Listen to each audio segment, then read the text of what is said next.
muy interesante, jóvenes, porque realmente es algo que puedes transformar a una sociedad, y eso vamos a ver ahora.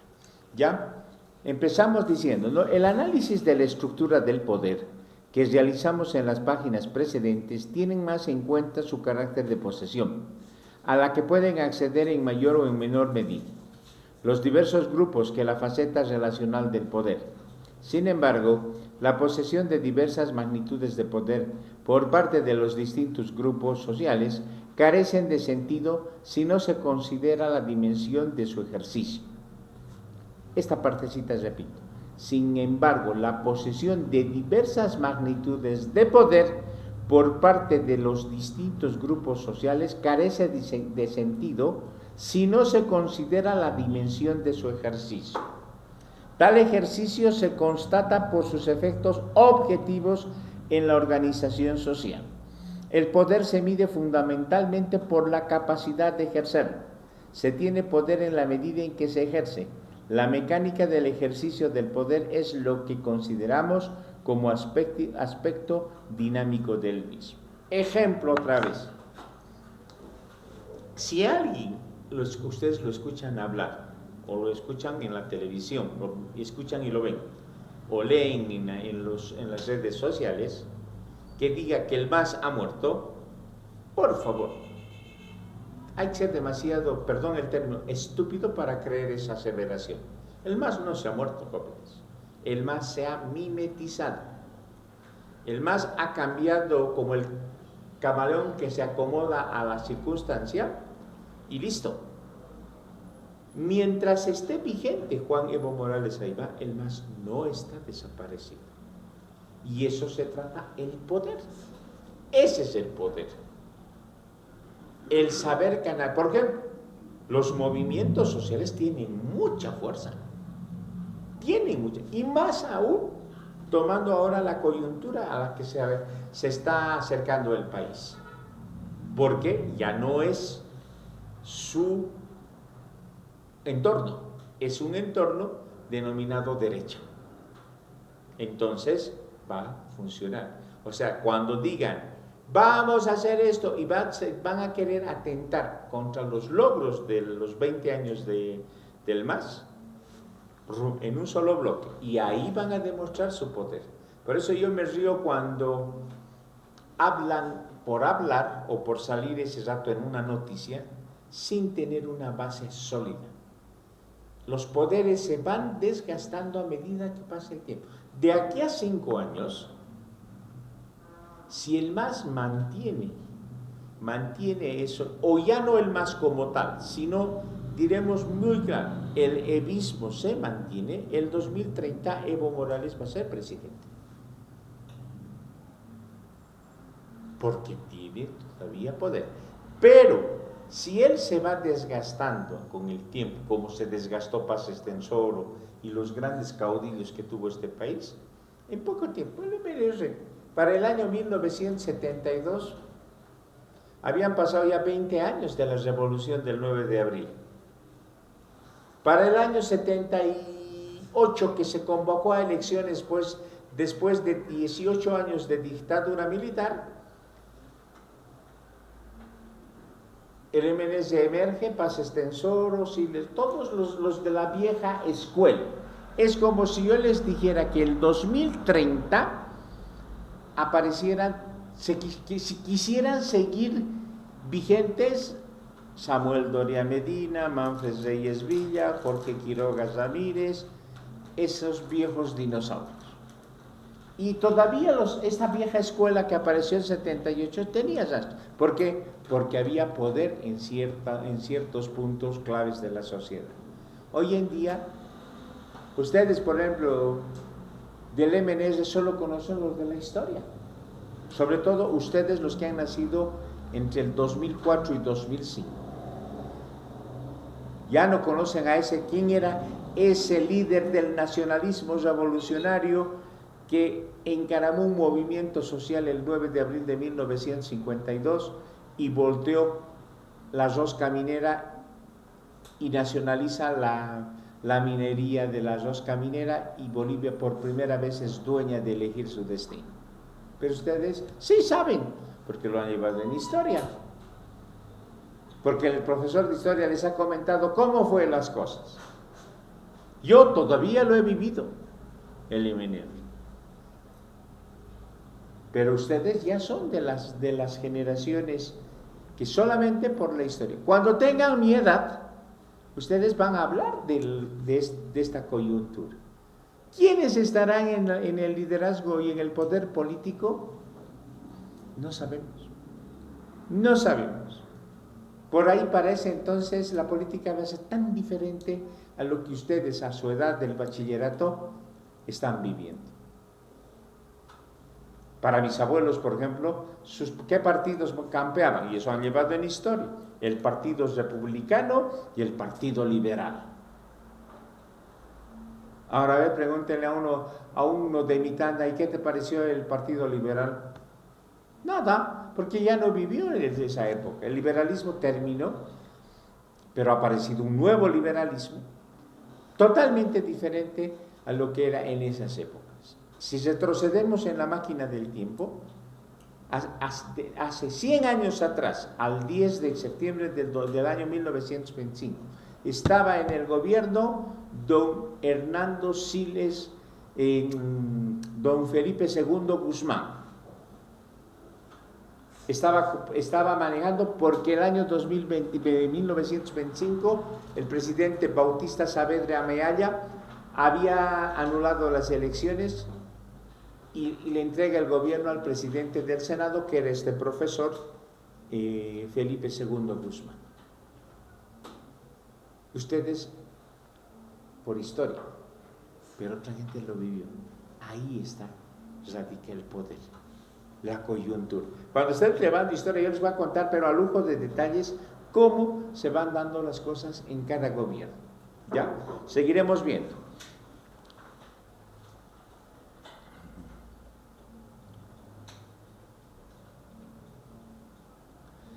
El poder sobre la organización es, según Heller, el que decide sobre el ser y la forma de la organización.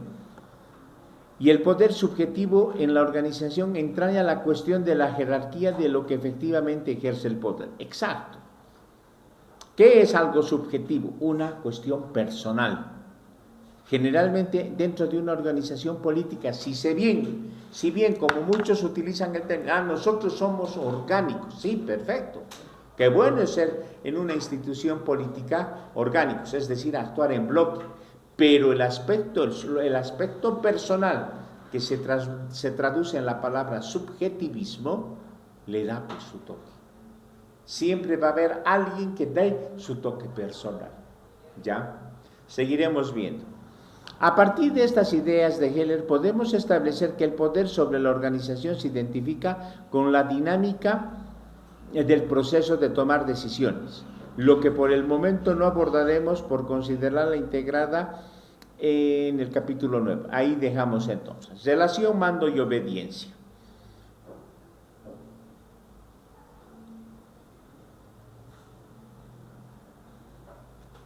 Debemos aclarar que nuestra concepción de esta expresión se plantea en el contexto de la idea de que hemos expuesto, de manera tal que la relación mando-obediencia en el análisis político se vincula concretamente a una organización normativa del poder político.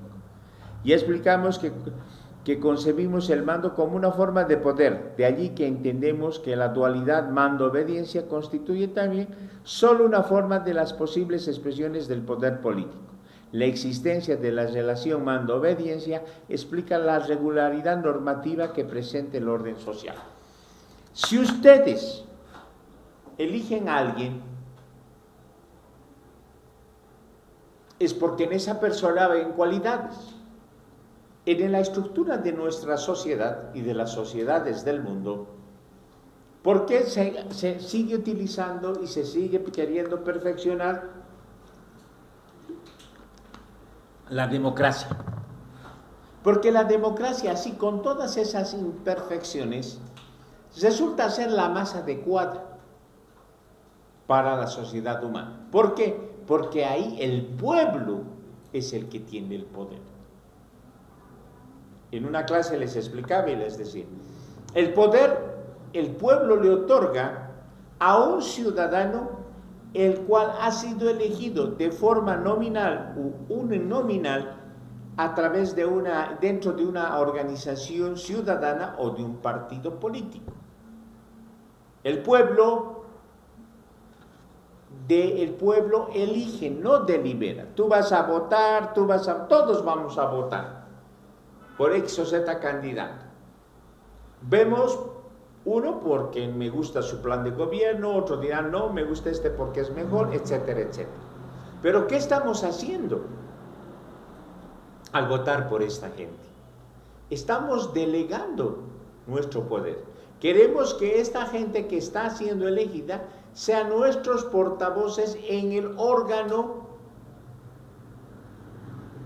del Estado. En este caso, del Estado Plurinacional de Bolivia. Ayer la prensa ya lo criticó al capitán Lara al decir de que él iba a ser el mandamás, el rey, el jefe del órgano legislativo. Jóvenes, puede decir lo que quiera. El que tiene boca se equivoca y puede hablar también lo que mejor le convenga. No porque sea presidente del órgano legislativo plurinacional, va a pensar que tiene, no. Él sabe dónde empiezan sus atribuciones y dónde terminan. Lo mismo que él tiene que ser respetuoso dónde empiezan sus atribuciones y dónde terminan del Ejecutivo. En Bolivia ya no hay tres poderes, se llaman tres órganos: el órgano ejecutivo, el legislativo y el judicial. Entonces, a veces, jóvenes, yo creo que en el país, lamentablemente nuestro país se caracteriza por tener una mala costumbre. Nos gusta encontrar el pelo siempre en la leche. Y no es así. Dejemos el beneficio de la duda. Si sale, a mucha gente dice, si sale el PAS, esto va a ser peor de lo... Yo no puedo opinar de mañana si todavía no he terminado el miércoles. ¿Tú has comido cazuela de cangrejos? ¿Y me podrías decir cómo es el sabor de la cazuela? No. ¿Por qué? Exacto, porque tú no has probado. Pero si te digo, ¿qué te parece el fricasé? ¿Por qué? Ahí está. Ya sabes. Y todos deberíamos hablar, sobre todo, con emitir juicios de valor a posteriori. Generalmente, ¿qué pasa cuando emitimos juicios de valor a priori? A veces juzgamos a las personas como están vestidas o como están, y no la han conocido todavía como la persona que es. Pero ya hemos emitido juicios de valor a priori. Por eso que es muy sabio, y esto yo les aconsejo que lleven en su vida. No crean todo lo que oigan,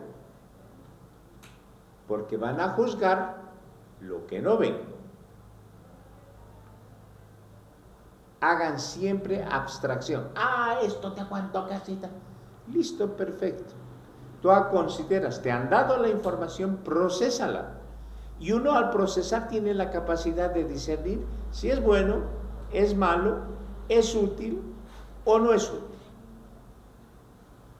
Pero generalmente actuamos a priori porque nos pincha algo que nos interesa. A mí podrían preguntarme, ¿qué te parece como Jorge Quiroga como presidente? Jóvenes, yo sinceramente les digo, nunca votaría por él, así sea el único candidato en el mundo. Jamás votaría por él, porque yo he visto su figura cuando fue ministro de Jaime Paz Zamora y cuando fue vicepresidente del general Banza, y lo conozco. Entonces yo podría emitir muchos juicios de valor de este señor, aunque digan, no, es que ha cambiado, Amado. Por favor, jóvenes, el político pierde el pelo, no las mañas. En cambio, de Chico Paz Pereira, ¿qué podría emitir? ¿Qué podría emitir si yo lo conozco a través de la prensa escrita y televisiva? por su representación como senador del Estado Plurinacional de Bolivia, representando a Tarija. Entonces, ahí está la cosa, ¿ya? Pero seguiremos viendo. Entonces, esa relación, mando y obediencia, es algo innato. Tú has elegido y al elegir ya tienes ahí la representación. Pero esa representación está asumiendo algo. El mandato que tú le has dado. Y como tú le has dado ese mandato, pues te aguantas. Porque esa persona plantearía el ordenamiento jurídico y listo. Porque no votaste por él porque era tu amiguito o porque te las iba a hacer las leyes a tu conveniencia. Si se elige a alguien es porque el mandato del pueblo ha elegido, le guste o no le guste a la otra persona. Esa es la relación mando y obediencia. Es lo que en la vida castrense se llama, en la vida militar, tienen una jerarquía. Les decía en la otra clase, el subteniente que va a egresar este año, por ejemplo, en diciembre, ahorita son brigadieres. ¿Ya? En la jerarquía militar, el mejor alumno del colegio militar de esta promoción, de este año, es el brigadier general, o sea, el mejor alumno. Después la mayoría son brigadieres. Van a salir, van a egresar en noviembre con el primer grado que le otorga el escalafón militar en Bolivia y la ley nacional de las Fuerzas Armadas y la constitución política del Estado. Subteniente, ¿ya? Subteniente, es así directamente. Cuando ese oficial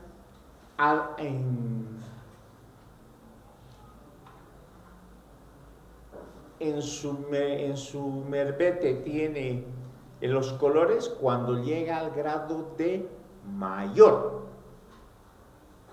Si tú, por ejemplo, Yamil, has escogido el arma del ejército, tú tienes el arma de caballería, infantería, artillería, logística.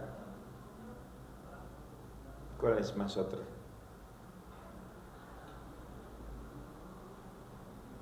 Comunicación, si no me acuerdo algo más. Pero, por ejemplo, el arma de artillería, aquí llevarías una franjita negra, porque el color del arma de artillería es negro. Pero no te gusta la artillería, tú prefieres la infantería. No, es medio un color medio entre rosado y un rojo medio color cereza. ¿Naval? ¿Es la naval? No, también, pero en el ejército ahorita estoy hablando. En la naval, por ejemplo, tienen otro nivel de grado. Ya no sales como subteniente, sales como alférez. Entonces, por ejemplo, el que abraza la arma de caballería es verde. Muchos, por ejemplo, abrazan la ingeniería militar, color azul. Entonces, esa es la jerarquía. ¿Quién es la cabeza principal del ejército? Un general. Por eso se llama el general fulano de tal, comandante general del ejército. Es decir, desde los otros generales, coroneles, tenientes coroneles, mayores, capitanes, y tenientes y subtenientes están bajo su mando. ¿Ya? Entonces, ese es mando y obediencia. Pues les decía, muchas veces en la vida militar afloran los resentimientos de clase. Y eso sí que es peligroso, porque ahí viene resentimiento hasta de tipo racial. Con Evo Morales, jóvenes, el colegio militar abrió sus puertas a los que tenían apellido indígena, ya sea quechua o sea aymara. Hasta antes del MAS, el colegio militar no aceptaba a ningún postulante que tenga apellido de origen aymara o quechua. Clasismo puro. Clasismo puro. Claro, todos los cadetes del Colegio Militar de Ejército Gualberto Villarroel tenían apellidos de origen español, de origen inglés, de origen qué sé yo, pero ninguno tenía el apellido de origen quechua o aymara. ¿Era correcto o no era correcto? No era correcto, porque jóvenes, Bolivia no es solamente apellidos de origen colonialista. Bolivia tiene muchos apellidos de origen quechua y aymara. De ahí que ahora, por ejemplo, ya hay oficiales. O sea, los 20 años del MAS le ha servido para que encuentren capitanes con apellidos quechuas o apellidos aymaras. No, por eso, si la historia de Bolivia cuando llevemos jóvenes, es muy triste ver el racismo y el clasismo que ha estado presente. Seguiremos viendo. Dime. Anda, sí, porque no estás con temperatura, ¿no, Isabel? Ya. Anda, cómprate, no hay problema. Entonces ya hemos visto esa jerarquía mando y obediencia. Ahora podremos ver la relación entre el poder y el derecho. Dice, el ejercicio institucionalizado del poder en el seno de la organización social que se desenvuelve a través del proceso de mando y obediencia. Se organiza mediante la elaboración y el correspondiente acatamiento de un conjunto de normas que atribuimos al calificativo de jurídicas, es decir, el derecho. Todo poder, ¿cuál está supeditado a cuál? ¿El poder está supeditado al derecho o el derecho está supeditado al poder? Silvia, ¿qué dices? ¿Cuál está supeditado? ¿El derecho al poder o el poder al derecho? Yo creo que ambos están entrelazados. Ambos están entrelazados ya. ¿Qué dices tú, Juanes? A toditos les voy a preguntar. ¿Perdón? ¿El poder al derecho? El poder al derecho, ¿ya? ¿Qué dices, Shirley? ¿Tú crees que el poder está supeditado al derecho o el derecho al poder? El poder. El poder está supeditado al derecho. Sí. ¿Qué dices, Nicolás? El derecho al poder. El derecho al poder. ¿Tú, Valeria? El poder. Ya. Milenka. Ya. Anthony. El poder al derecho. El poder al derecho. El derecho al poder. Ya. Vivimos en una sociedad donde existe una ley de leyes. ¿Cuál es la ley de leyes? Ya están llevando. Ya deberían saber, ya deberían decirme ese ratito tal cosa. ¿Cuál es la ley de leyes? Lo que está por encima de todas las leyes de Bolivia. No se van a olvidar eso. La Constitución es la ley de leyes, es la Carta Magna, toda ley no está por encima de la Constitución. En un Estado de derecho, donde el pueblo elige a sus representantes y a su futuro gobernante, se supone que las reglas están enmarcadas, o en lo que decimos vulgarmente, se ha rayado la cancha, es decir, todo está bajo un ordenamiento jurídico establecido. Por lo tanto, es una relación de ida y vuelta. El derecho está supeditado al poder porque el presidente del Estado Plurinacional de Bolivia, en este caso, tiene la capacidad de dirigir al país. Pero también el poder está supeditado al derecho porque hay un ordenamiento jurídico que le exige eso. ¿Por qué a veces los ciudadanos X o Z dicen, voy a presentar una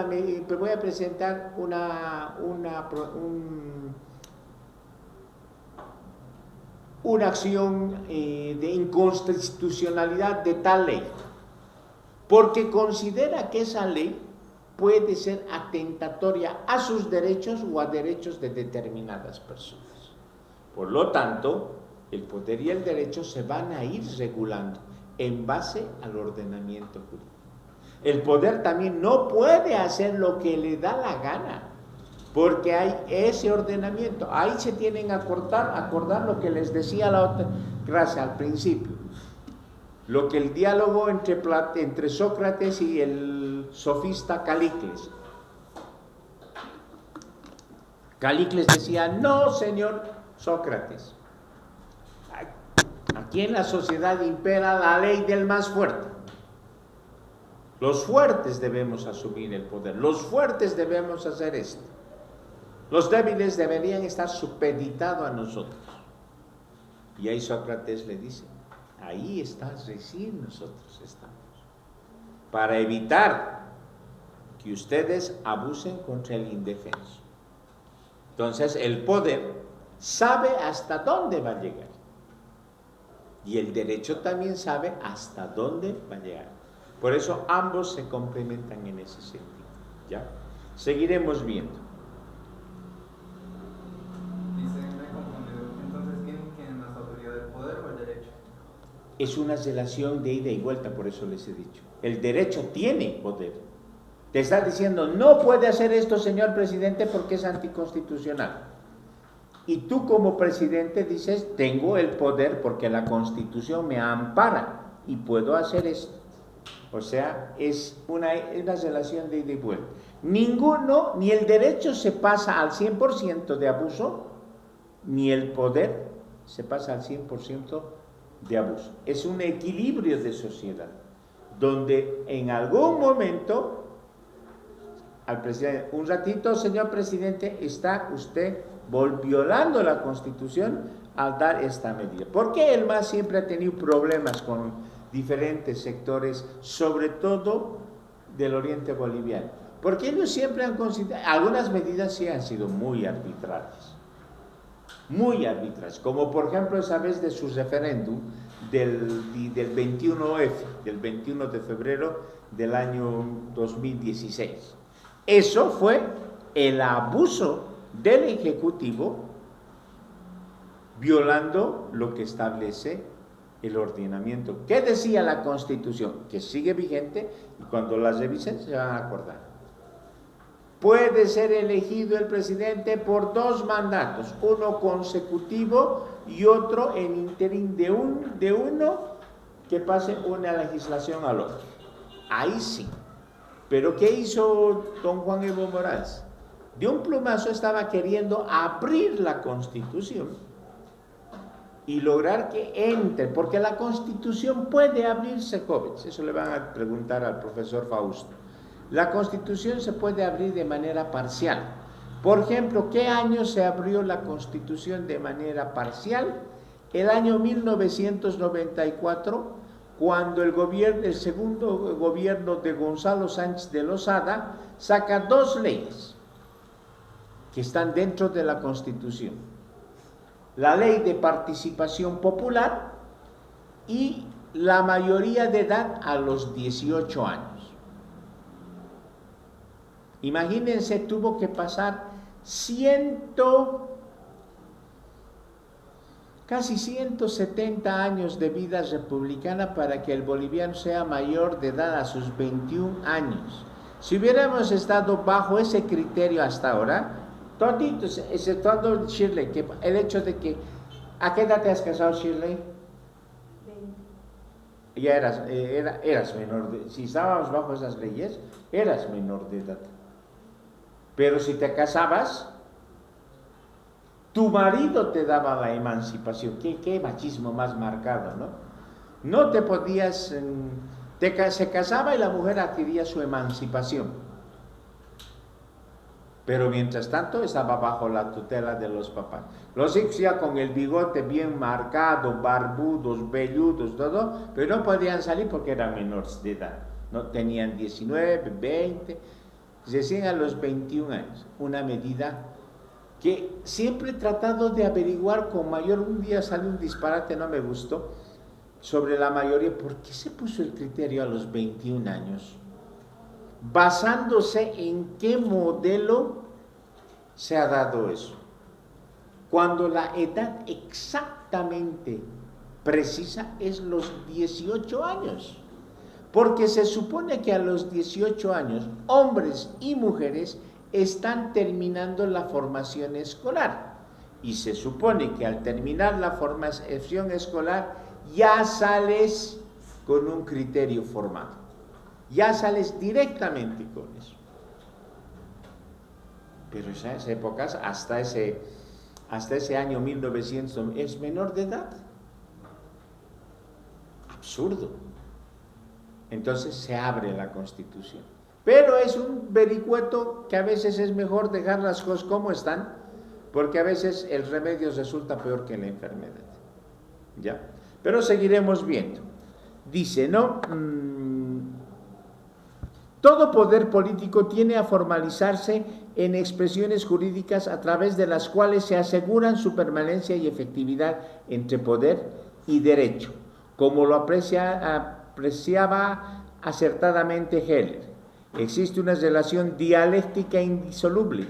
Si por una parte el poder engendra el derecho en el proceso regularizador de las relaciones mando-obediencia, también el derecho genera poder desde el momento en que se constituye el armazón que da vida a una relación, puesto que identifica una posición de mando en la estructura jurídica.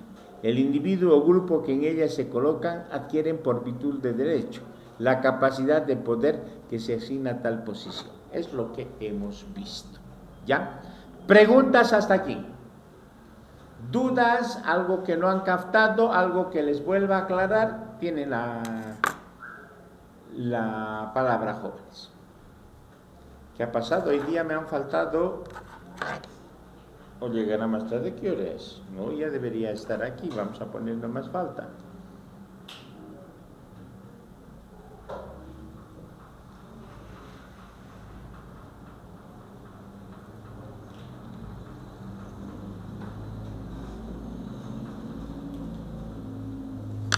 A ver, déjenme ver un ratito. Mientras tienen alguna pregunta, voy a ver esto.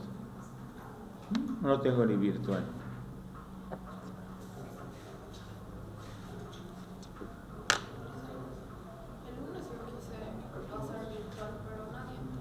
Me escribes a mi celular, tienes mi número, ¿no ve? Yo leí que me decías, Lice, voy a pasar por virtual. Pero anotad, si no tienes mi número, me escribes. Si me dices, Lice, no está conectado, estoy tratando. Yo de inmediato le aviso a May para que le haga la conexión, ¿ya? Anda nomás. ¿Tu papá o tu papacito? Ah, ya. Mejor aclarar la figura. 7748. ¿Tienes mi número, Valeria? Anótate, porque así ustedes me escriben para saber si hay una falla en la comunicación, ¿ya? Y otro cuando quieran pedir permiso, 7748 0042, licenciado José, ¿ya? Me escriben cualquier cosa, y si alguna situación les hace que no puedan venir, me comunican, ¿ya? Puede ser que un contratiempo, no voy a llegar, dice no voy a ver, entonces yo te voy a decir, escucha la grabación de hoy día para que puedas ver la explicación. Dice una preguntita. Dime.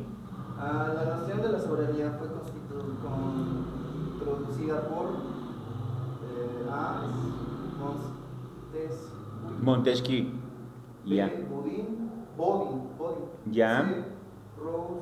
Rousseau. D. Hobbes. Sí, Thomas Hobbes. A ver, al Yamil le vamos a preguntar, ¿cuál sería la respuesta?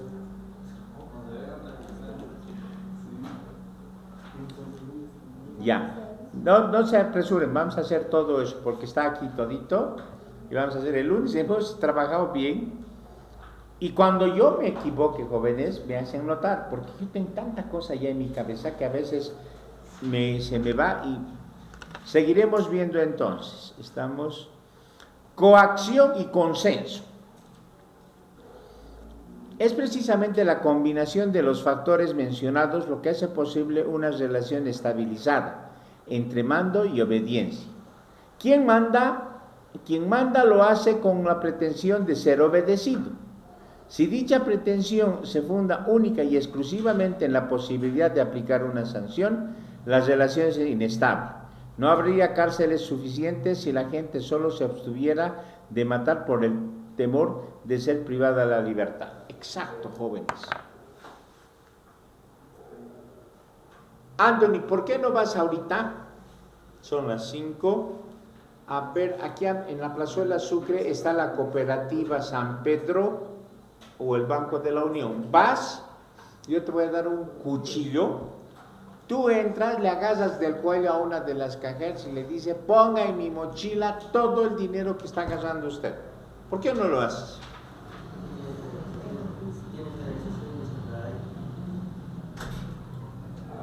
Pasa nada más.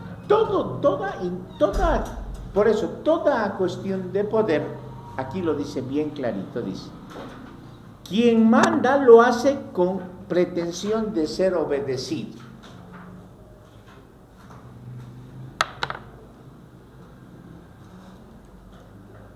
Valeria, si tu papá te dice, ¿sabes qué, hijita? No vas a ir a la serenata a Cochabamba el sábado en la noche, por más de que estén los conjuntos más bellos de Cochabamba y de Bolivia. ¿Me estás entendiendo? ¿Qué te está diciendo tu papá?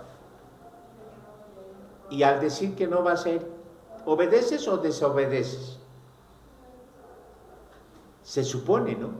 Que el papá si dice algo es para ser obedecido, ¿no? En el Estado es lo mismo.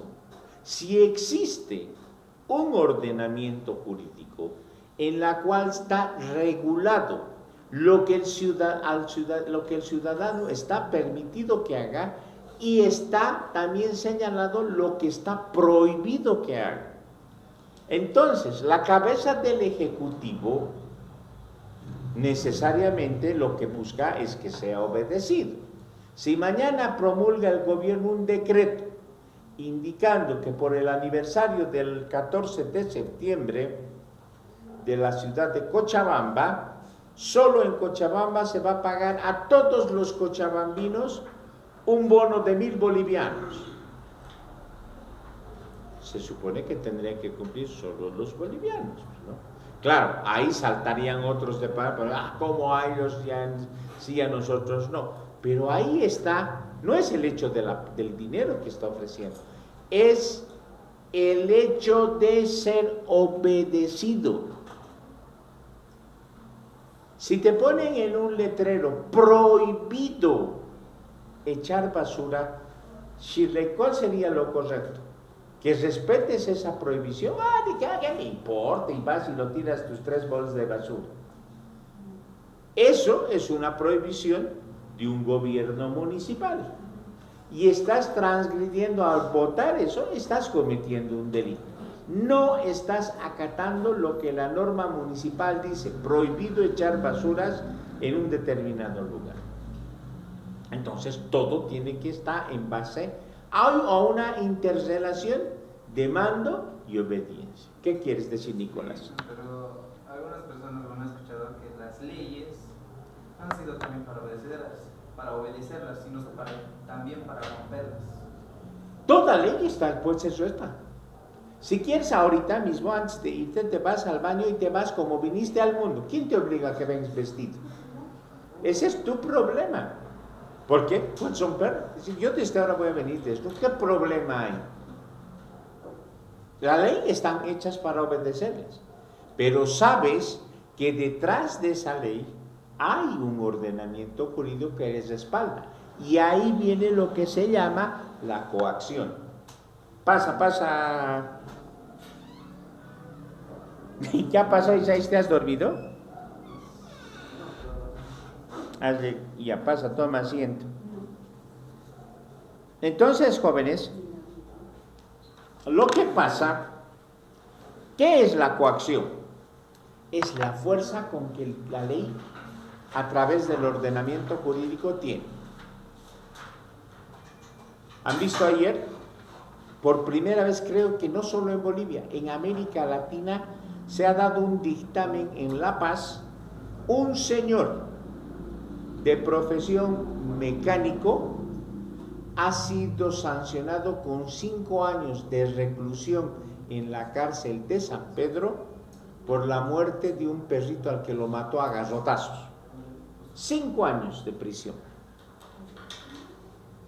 En ninguna parte del mundo un ser humano entra a la cárcel a cumplir una pena por el haber maltratado o matado a un animalito. Pero ese ya es un precedente. Les aseguro que de aquí adelante ya nadie va a querer maltratar. Es cierto, lamentablemente en Bolivia no sabemos, no nos educamos nosotros y mucho menos vamos a educar a nuestras mascotas. ¿Tú tienes mascotas, Yamil? ¿Un peso, 2 pesos? ¿Cuántos tienes? Tengo una perrita y una... ¿Y la sacas a pasear a tu perrita? Sí. ¿Qué es de raza o es criolla? No, sí. Criolla, pero la sacas con su correa, todo. Y cuando hace sus necesidades sólidas, ¿qué haces? ¿Se coge eso? Es que me importa, se ha cagado ahí, su problema del que pase. Vivo en el campo, así que normal. Ya. ¿Tú, Nicolás, tienes mascotas? ¿Un qué? Un hámster. Ya, no lo vas a sacar a tu hámster con su correa a pasear, pero se supone que tu hámster, el momento que lo has comprado, sabes que tienes que ser responsable, ¿no? No vive del aire, no tiene el Espíritu Santo que lo está protegiendo. Tú sabes que no le das comida, se muere. Y eso va a eso. Si para criar tener una mascota, sea perro, gato, lo que sea, ese ser humano está adquiriendo una responsabilidad. ¿Por qué a veces molesta? Bueno, más bien ya no veo tanto. Creo que nos hemos reeducado en ese aspecto. La Shirley se debe acordar cuando era más chica. ¿Te acuerdas, Shirley? Te daba ganas de hacer pis a un varón y se paraba en una esquina y en la pared. ¿Qué le importaba si esa pared estaba recién pintada? Y era grave, porque jóvenes, sobre todo las mamás eran las que estimulaban eso. Mamá, pis. Entonces al niñito le bajaba el buzo todo y le hacía orinar en la llanta de una movilidad que estaba parqueada. Ya. Pero jóvenes, ¿qué estaba pasando? Ahí había un problema de educación.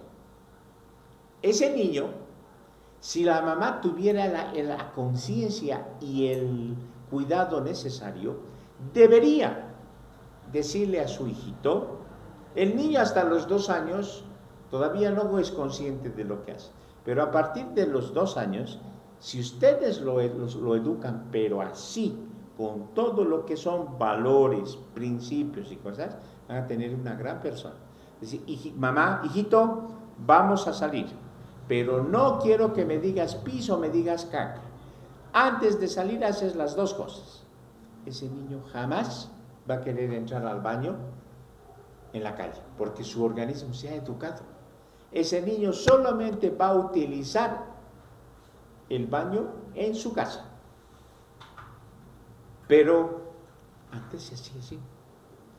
Salía un señor de la tercera edad, un adulto, un joven, una señora, y listo, sin reparo, y se orinaba donde mejor le parezca. Y lo mejor era que te lo orinase, te lo había lavado este auto, a orinarse en la llanta.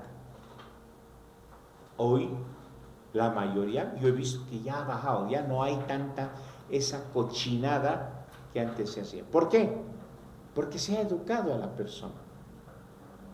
O sea, se han educado en ese sentido. Y lo mismo es en todo lo que ustedes viven. Uno ya sabe, ¿en qué nos falta todavía educación? Estás comiendo tu salteña en su bolsita, terminas de comer y van a ver el domingo, el sábado, después del desfile del 14, cuando pasen por el Prado, van a ver la cantidad de basura, porque la gente sigue siendo así. Pero si hubiera un método coercitivo que le dice, usted bota la basura y va a tener problemas, eso cambia. Ahí viene lo que es la coacción y lo que es el consenso. ¿Ya? Seguiremos bien. Dice, las relaciones inestables. No habría cárceles suficientes si la gente solo se abstuviera de matar por el temor de ser privado de la libertad. La pretensión de ser obedecido se basa también en la creencia por parte del destinatario del mandato, de que éste es legítimo, es decir, que sustenta en la razón, en la justicia y en la moral. El consentimiento de quien obedece se constituye así un factor determinante de la relación mando y obediencia. La sociedad se mantiene normalmente ordenada por la acción complementaria de la coacción y el consenso. En una situación determinada, la relación de ambos elementos puede variar, pero siempre será necesario un equilibrio mínimo entre el temor a ser castigado y el reconocimiento de que es preciso obedecer porque el que manda es legitimado para hacerlo. Es lo que les acabo de decir. El papá, por ejemplo, ¿tú has votado, Valeria, para tener a tu papá, que sea tu papá? No, porque al fin y al cabo, cuando a ti te concibieron, antes de que te concibieran, tú eres parte de un óvulo y de un espermatozoide, por lo tanto no eres nada todavía. El momento en que ya tú vienes, el momento en que está concebido el nuevo ser, ahí empieza la cosa. Por eso que no hay una carrera en la universidad del mundo. Entonces, se estudia para ser papá, sales con la licenciatura de ser padre. Jóvenes, la mejor experiencia para ser papá o mamá es la vida, y ustedes tienen mayor posibilidades. ¿Tú tienes a tu mami viva todavía, Shirley? No. ¿Cuando te casaste vivía tu mamá? Sí. Cuando tu primer embarazo estabas embarazada de tu primer hijo, ¿tu mamá te colaboró? Sí. ¿Te orientó? Sí. ¿Te traspasó todo ese conocimiento que a ella, tu abuela, le había transmitido? Ahí está. No ha sacado un libro de esto, hijita, para que aprendas a lavar pañales. Más bien hoy en día, jóvenes, han cambiado todo ese sentido. Deberían haber menos parejas en proceso de divorcio, porque las abuelas, y en el caso de ustedes, sus bisabuelas quizás, no tenían la comodidad de los pañales descartables. Tú has utilizado las famosas, en quechua llaman janantas, de bayeta de tierra. Se enteraba la esposa de que iba a ser mamá, con la mamá se iban a la cancha, compraban medio rollo de franela, medio rollo de esta tela bayeta de tierra, y empezaban a preparar todo, pero era impresionante. No sé cuántas clases de pañales, que esto es para ponerle debajo del potito al bebé para que no le pase, que esto es para proteger. O sea, era así. Y la mamá se encargaba de transmitir eso. ¿Cómo lo aceptó la hija? Bienvenido. Porque la mamá le dijo, bueno, hijita, ya te he dado todo el conocimiento, págame, tanto te ha costado. No, porque eso se va a traspasar. ¿Por qué? Porque es algo innato en el ser humano. Y lo mismo ocurre en la relación mando y obediencia. Todo te es lícito en la vida, pero no todo te está permitido. Donde empiezan los derechos de los demás, termina el tuyo. Por eso que a veces se dice, no le des de niño a tu hijo todo lo que te pida, porque de grande va a creer que la vida le tiene que dar, y ahí empieza la delincuencia. Seguiremos viendo. Cooperación y conflicto. La sociedad organizada políticamente en el marco de un orden jurídico opera con una dinámica en que la interacción, dos variables que requieren regulación, la cooperación y el conflicto. Los seres humanos entran en un conjunto de relaciones determinadas por una gran variedad de objetivos. La convivencia supone cercanía y relación. Esto ocurre, como vimos en el capítulo anterior, en el seno de grupos o lo que se puede pertenecer de manera voluntaria o involuntaria, como un club deportivo en el primer caso o la familia en el segundo caso. Los grupos realizan funciones que implican la actuación cooperativa para alcanzar fines específicos. Como resultado del interactuar humano surgen roces, diferencias o pugnas que enfrentan a las personas o a los grupos entre sí. Estamos entonces en presencia de un conflicto. ¿Tú te peleas con tus hermanos, Milenka? ¿Con los mayores o con los menores? ¿Con cuánto te lleva tu hermano mayor? ¿Es hombre o mujer? Tengo 3 hermanos mayores. Varones. Sí, Los, uno varón y y 2 mujeres. 2 mujeres. ¿Con cuál es con la que más peleas, o con el varón o con la mujer? Con la mujer. ¿A la que le sigues o la que es mayor que ti con 2 años? ¿O 3? Ella No sé. me gana con 4 años. 4 años. Entonces, esa es la pugna. ¿De qué es la pugna que hay con tu hermano? ¿De ropa? ¿De tus maquillajes? ¿O de qué generalmente? Ropa, no ropa, sino digamos desorden, algo así. Ya, o sea, tú entras a su cuarto y ves que hay que buscar con mapa todo porque es ya no desorden, en quechua llaman tapa, ¿no ve? Todo botado, un calcetín colgado en el foco, un sostén está en el balcón, todo así. Tú tienes hermanos mayores, Yamil, me has dicho, ¿no? ¿Cómo te llevas con tus hermanos?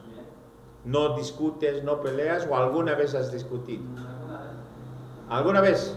A ver, feto de mierda, anda a tu cuarto, ¿qué te estás metiendo? Así, ¿no ves? Y tú, a veces, exacto.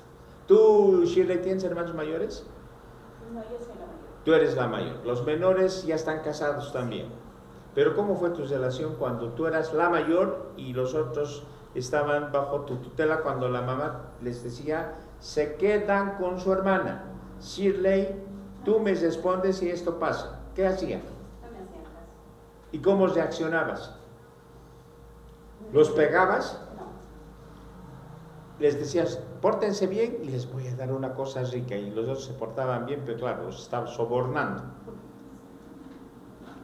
Pero hay conflicto, hasta en la familia más sencilla hay conflicto. Es innato en el ser humano. Y peor, cuando se aglutinan varias personas. En los cursos, por ejemplo, la pelea es esa. Yo les digo por experiencia, odiaba que me eligiera la promoción para que sea su asesor. Porque al mes de haber empezado las clases, la pelea, uniforme, unos querían verde lechuga, no, los otros un rosado pantera rosa. Y era la pelea y los padres más se involucraban. Y llegado, ahí está. Y ese es el conflicto. Donde esté presente el ser humano, siempre va a haber conflicto. Pero el conflicto debe ser bien llevado, como dice. ¿Bajo qué premisa en este sentido? El consenso. ¿En tu casa hacen democracia para elegir algo? Por decir, tu papá dice, el domingo vamos a salir, es 14, vamos a ir a ver el desfile y de ahí vamos a ir a comer chicharrón. Uno de tus hermanos dice, no, yo no quiero chicharrón, papá, yo quiero fricasé. Ah, no, porque él va a pedir fricasé, yo quiero pique. Ya está, ya se metió la cizaña y a veces por fregar la cosa. Y el papá a veces dice, bueno, a ver, pongámonos de acuerdo. O a veces el papá dice, pues váyanse al diablo, nadie sale el domingo y se come sándwich de huevo, listo. El consenso es lo más importante en este sentido. ¿Por qué a veces no nos entendemos entre los bolivianos? Porque tenemos esa tendencia. Ayer nomás yo reía.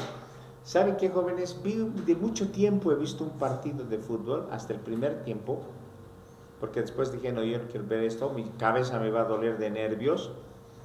Pero por primera vez vi de mucho tiempo. Bien, todo bien, la gente se nota. Termina, sale el famoso logro del repechaje. Y dos cosas me hicieron reír. Dije, realmente, el boliviano es sui generis.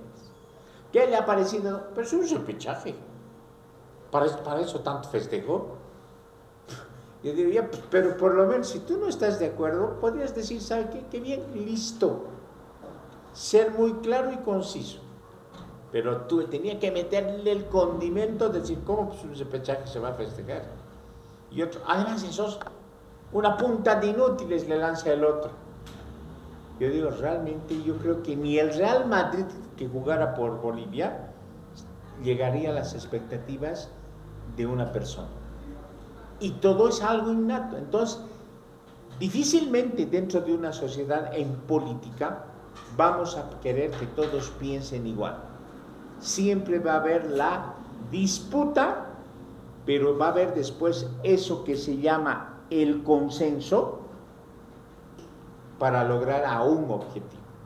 ¿Se acuerdan? Hace 3 años atrás, 2020, fines del 2022, ¿se acuerdan? Santa Cruz se dio el lujo de tener un mes de paro por el famoso censo. Han peleado, se han dicho, uno amenazaba con esto, el otro amenazaba con esto, el gobierno decía no, el censo 2024, no, que tiene que ser el 2023, que al final se fue tanto que el técnico del INE dijo, señores, para preparar un censo mínimamente un año.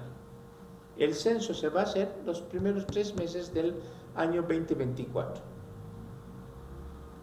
Tanta pelea, tanto mal rato, tanto disgusto, para que al final una persona netamente técnica diga no se puede hacer antes de un año. Por lo tanto, esta fecha está fijada, 23 de marzo del 2024. Ahí está la cosa, jóvenes. Entonces, ahí está este punto. La coacción y el consenso. Y a veces, necesariamente, el consenso sale obligado por la coacción. Al final, hacemos esto. Por ejemplo, el Ejecutivo no es que se encuentre amarrado de pies y manos, el órgano ejecutivo. Al final, el presidente tiene la última palabra. Si el presidente considera que una ley emanada del órgano plurinacional atenta o ve que no es adecuada, dice, lo veto, esta ley no puede ser. Entonces habrá consensos para llegar a eso. ¿Preguntas hasta aquí, jóvenes? Tenemos todavía 20 minutos. Ya saben, después del recreo vamos a hacer nuestra prueba. Si no hay preguntas, nos vamos directamente a lo que es legitimidad. ¿Cuánto nos falta para terminar el tema? El 61. Viene esto. Sí, yo creo que hoy día terminamos el tema y viene democracia. Este tema a mí me encanta siempre explicarlo porque es lo que se vive en la cotidianidad dentro de una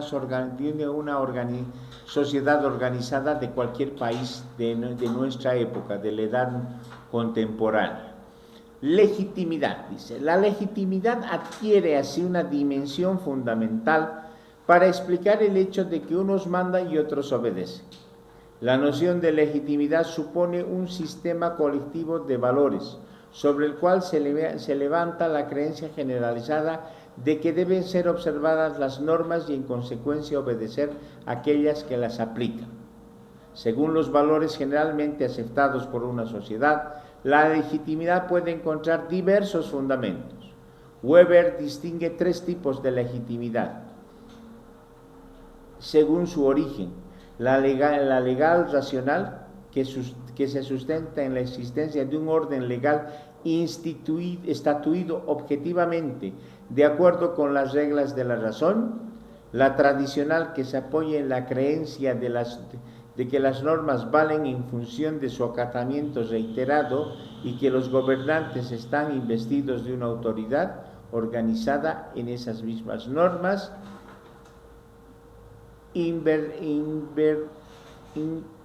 invertidamente respetadas; y la carismática, a su vez descansa en el reconocimiento de que la persona ejerce el poder porque posee cualidades extraordinarias o ejemplares. Jóvenes, se ha hablado mucho de la legitimidad. Y aquí les pongo el ejemplo de lo que le pasó a la señora Yanine Áñez. Hoy sigue batallando por salir libre. Al final ya sabemos que la justicia en Bolivia gira de acuerdo a los vientos que cambian. Pero hay un sector que dice, no, la señora no debe ser. Ahora, como va a haber un cambio de gobierno totalmente diferente al MAS, que estuvo 20 años, él dice, la señora Áñez ha sido elegida constitucionalmente. El MAS argumenta y dice, no señores, la señora Áñez no ha sido elegida constitucionalmente. Si analizamos la coyuntura que se estaba viviendo ese año, el 2019, fines del 2019, ¿qué pasó? Una metida de pata olímpica de Juan Evo Morales Jaime deriva en una eclosión social y esto acelera su renuncia, pero cuando él renuncia el vicepresidente, renuncia la presidenta del Senado, renuncia el presidente de la Cámara de Diputados. Entonces no se puede. Un país, jóvenes, jamás puede tener vacío de poder. No puede haber por ninguna razón. El país jamás se debe parar. Si el presidente se murió a las 12 del mediodía, para las 12:30, y eso para las 12:20, el vicepresidente ya debe asumir sus funciones. Porque no puede, sería un caos total en esa sociedad. Pero como en esto hubo unas seguidillas, los que le siguen a la señora Áñez y defienden que fue sucesión constitucional, dicen no, pero ella, en primer lugar, jóvenes, ella jamás debería prestarse al papelón que hicieron. Ella agarró, se sentó en la Asamblea Plurinacional en el antiguo edificio, no llegaban ni a 5 personas, leen una, no sé si fue parte de la Constitución o qué leyeron, y de inmediato pasaron a elegirla. Jóvenes, para elegir a la sucesión constitucional existe un protocolo. El vicepresidente asume la función por la renuncia del presidente. En el caso de Gonzalo Sánchez de Lozada, cuando renunció y el Congreso le aceptó la renuncia, Carlos Mesa Gispert juró y le tomó juramento el presidente del Senado, que en ese entonces era el señor Ormando Bacadíes. Aquí no hubo quien le tome juramento. Y peor, la banda presidencial le acomoda a un militar. Ese hecho ha tenido mucha connotación de interpretación. Por lo tanto, el MAS ganó las elecciones y la señora se metió en un lío grande. Ahora, que la lleven a juicio de responsabilidades y todo eso, ya ese es otro cantar. Pero jóvenes, de ahí radica la legitimidad. Que se siga. Carlos Mesa fue elegido legítimamente en una sucesión constitucional, producto de la renuncia del presidente constitucionalmente elegido. Por eso se dice muchas veces, es un gobierno legítimo. ¿Quién le da la legitimidad a ese gobierno? El pueblo, porque el pueblo lo ha elegido y sus representantes, diputados y senadores están ejecutando esa representación del pueblo. ¿Ya? Entonces, en esa situación, querer salir de esta estructura, y ahí Weber habla, ¿no?, de las 3 clases de legalidad: la legalidad tradicional, la legalidad carismática y la legalidad racional. Por ejemplo, en la mayoría de los países, la legalidad racional es la que impera dentro del consenso. ¿Ya? Antes de esto, Isaías, toma tu libro.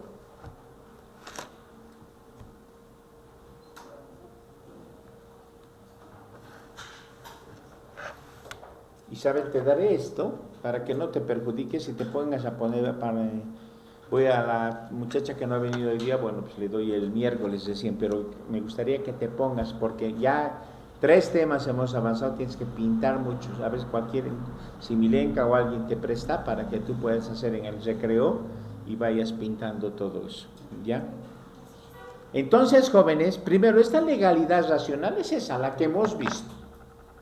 Señor, el presidente renunció, de inmediato el Congreso se reúne, dice, señores, la asamblea, como quieran llamar, señores, se convoca a una sesión extraordinaria con el solo tema a tratar, la sucesión constitucional. Ahí no se puede hablar, ¿saben qué queremos que nos den el que no? Ahí se ha llamado a una sesión parlamentaria para tratar la sucesión constitucional. Esa es la legitimidad racional, es decir, todo lo que establece la Constitución y los pasos protocolares dentro de la Asamblea Plurinacional.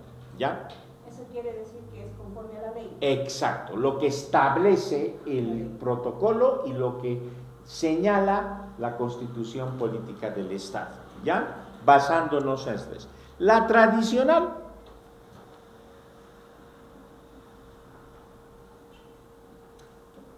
No se necesita repetir. Se agarra y dice, bueno, ha renunciado el presidente porque, bueno, pues no hizo bien las cosas, ya. Lo tradicional hay que llamar a Congreso extraordinario. Ahora le llaman a la sesión asambleísta, ¿no? Se juntan las 2 cámaras, la de senadores y la de diputados. Y ahí se trata igual, como tema. El único tema, colegas, es la sucesión constitucional. La tradicional, ya. O sea, por naturaleza, ¿cómo les diría? Por tradición se acepta. Y finalmente la que viene, la tercera que estamos, la carismática.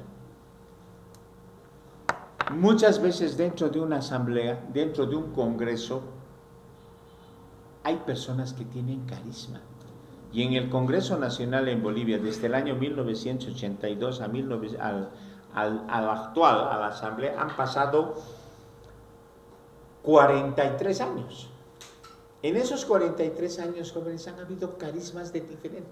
Había una senadora del MNR que cuando alguno se quería propasar y lo insultaba a su querido tío, porque era sobrina del doctor Víctor Paz, una vez a un diputado tarijeño de apellido López, se ha parado, tú vas a respetar a un expresidente, y le hizo sentir 2 sopapos delante de todos los congresistas. ¿Han visto ustedes espectaculares batallas en nuestro Congreso? ¿No han visto? Cómo se agarraban las cholitas, agarraban su pollera porque alguna le estaba jalando, la otra de su tren se le hacía dar 2 vueltas, la otra le estaba lanzando. O sea, jóvenes, hay senadores. Ahí se demuestra también la educación del senador. Y educación no quiere decir estudiado en el mejor colegio de Cochabamba o en la mejor, no, jóvenes. La gente humilde puede tener una excelente educación. Puede tener. O sea, no es cuestión de que estudió en un mejor o en un peor colegio, sino es su naturaleza misma que le impulsa a ese carisma. Y este carisma, ¿qué hace? Pues repito, dice, no, la carismática, a su vez descansa en el reconocimiento de qué persona que ejerce el poder posee cualidades extraordinarias o ejemplares.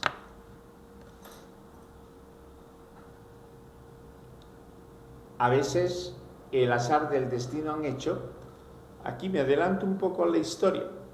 El año 1979, en agosto, en el mes de julio, empezaremos en el mes de julio, se produjo las elecciones, ¿ya? Estaban 2 candidatos que estaban purgando ganar el voto popular. El MNR de Víctor Paz Estensoro y la UDP de Hernán Siles Suazo. Llegan a la votación, Se vota, se hace la elección, se hace el conteo y resultado que había un empate entre las dos fuerzas. El Congreso en esa época estaba bajo ese modelo de que el boliviano vota pero no elige. Como eran las dos fuerzas más votadas, movimentistas y MNRistas del MNRI, o de la UDP diremos, para no confundir, cada uno votaba por su candidato, por lo tanto nunca se podía llegar a un consenso. Meses antes, más o menos el mes de mayo, el presidente, que no era constitucionalmente elegido, presidente de facto, porque por un golpe de Estado asume la presidencia, el general David Padilla Arancibia, dice: señores, el 6 de agosto los militares las Fuerzas Armadas vamos a entregar el poder a los civiles, haya o no haya presidente. Ya. El Congreso se reunía. En esas épocas el Congreso, una semana antes del aniversario de Bolivia, del 6 de agosto, se reunía para elegir al presidente. 1 de agosto, 2 de agosto, 3 de agosto, 4 de agosto, 5 de agosto, y seguían peleándose, se empantanó la cosa. Ninguno cedía. Bueno, pues la cosa estaba grave. ¿Qué vamos a hacer? Mañana es 6 de agosto y no hay presidente. Un diputado del partido del general Banzer, de Acción Democrática Nacionalista, dice: señores, no hay acuerdo entre las fuerzas más votadas. ¿Por qué no hacemos una solución salomónica? Que asuma la presidencia del país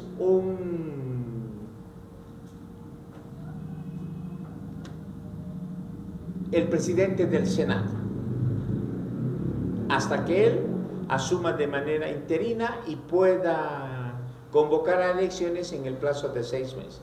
Ese es el error más grande que cometió la señora Áñez, cuando ella debería convocar en 6 meses a las elecciones. Vino la pandemia y bueno, desarmó. Ese es su argumento, pero no nos pasaremos de tema. Bueno, el resultado es de que Guevara Arce, el 6 de agosto de 1979, Walter Guevara Arce, asume la presidencia de Bolivia de manera interina. ¿Por qué asume? Porque era el presidente del Senado. No había la figura del vicepresidente. Todo siguió los pasos establecidos dentro de la Constitución. Ya pueden llamarla a ustedes la legitimidad racional, la tradicional o la carismática. Bueno, Guevara Arce dice: yo en 6 meses convoco elecciones para entregar. 6 meses iban a madurar, yo creo que esos 2 candidatos.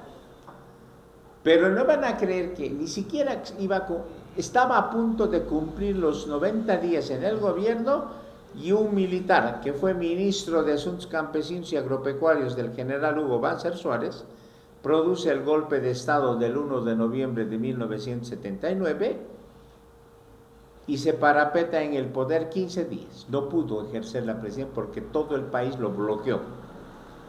Pero él dice: ya, voy a renunciar a la presidencia bajo una condición: no vuelve Guevara Arce a la presidencia. Pero y en este caso, ¿quién va a ser presidente? Estaba la presidenta de la Cámara de Diputados, la señora Lidia Gayler Tejada. Ella, producto de las circunstancias y la situación política del país, asume la presidencia, porque era presidenta de la Cámara de Diputados. Entonces, se hace una sucesión así, casi forzada, pero el gobierno de la señora Gayler no tenía el carisma que podríamos señalar. Ella salió bajo la presión de la coyuntura política de ese entonces. Y después, 8 meses, 6, 7, 8 meses después, su primo hermano le hace el golpe de Estado, Luis García Meza Tejada. Bien, vayan a su recreo, jóvenes. Después volvemos, conversamos un ratito y hacemos nuestro banco de preguntas. Voy a controlar esto. ¿Qué habrá pasado con Jocelyn? No ha venido. Y Brittany también, qué raro, ¿no te avisó, no te llamó, Brittany? habrá pasado normalmente. Ya el jueves, el miércoles estaba medio, como dicen ustedes, estaba con la bronca revuelta, porque se vino del colegio sin nada, no tenía su banco de preguntas, no tenía su texto, nada, y se notaba que echaba chispas la muchacha. Ese rato era que busque esa pastilla se van a comprar, es cuando hay a las citas aquí en Cochabamba. He reído la otra vez porque un colega me regaló. Yo vine aquí a la universidad a averiguar una cosa y me dicen, llévate estas pastillas, tienes que tomarlas cada 15 días. ¿Y por qué? Le digo. Se llama Desemputol, se había llamado. Es para sacar ya sabes que no vamos a entrar en detalle. Pueden salir jóvenes. Y Nicolás, encéndemelo la luz un ratito hasta que... Pueden salir. Nicolás, ¿te vas a ir? Ya, yo dije, ya estará correcto.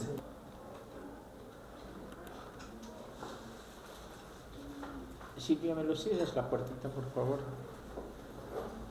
Y me lo apagas la luz.